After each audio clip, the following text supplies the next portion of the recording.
Our top story on WION Dispatch at this hour is from the war zone. Ignoring the concerns expressed by the United Nations, Israel is pressing ahead with its air and ground offensive, worsening an already dire humanitarian situation in Gaza. In the last 24 hours, the Israel army claims it struck over 100 targets, amassed military sites and other infrastructure in Jabalia, northern Gaza, and Khan Yunis in the south. Israel has asserted that the war will continue for many more months, adding there are no shortcuts to dismantling Hamas. It has claimed that the war's objectives are essential. So far, Israel has lost around 161 soldiers. All this as Gaza continues to reel under a severe water shortage. The flow of food, fuel and medicine is reduced to a trickle. United Nations agencies say they are miles away from addressing the needs of Gazans. Meanwhile, the outgoing Dutch finance minister has been appointed humanitarian coordinator for Gaza. The World Health Organization has reported almost all of Gaza's hospitals have stopped functioning.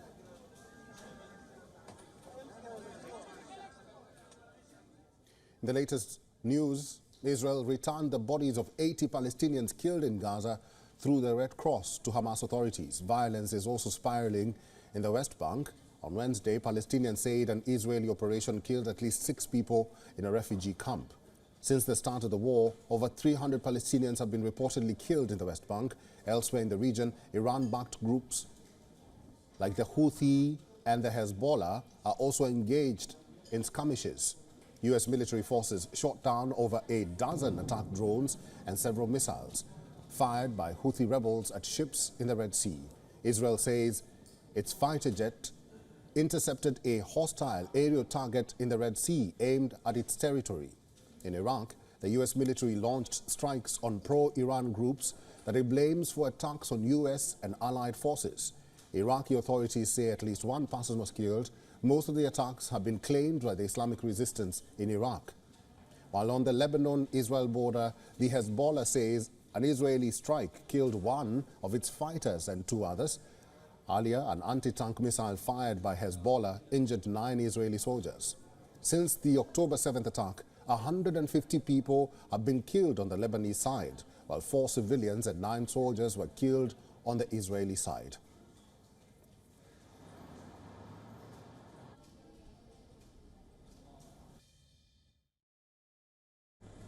Israel's Defense Minister Yoav Gallant has said that Israel is facing attacks from 7 different fronts. These include Hamas in Gaza and the West Bank, Hezbollah in Lebanon, the Houthis in Yemen, other Iranian-backed groups in Syria and Iraq, as well as Iran itself. While Gallant said to expect a long, hard war with heavy costs, according to reports, the Israel Defense Forces will be shifting to low-intensity fighting in Gaza. At the same time, talks are ongoing regarding Egypt's proposal ultimately to end the fighting. Hamas and Islamic Jihad have rejected the proposal, which would involve Hamas stepping aside in favor of a Palestinian government of experts, as well as the release of the 129 remaining hostages held captive in Gaza. Despite this, Ron Dermer, Israel's Strategic Affairs Minister, is in Washington, and a Palestinian Authority delegation is reportedly set to travel to Cairo for talks on the proposal. This is Jodie Cohen for WION. World is One.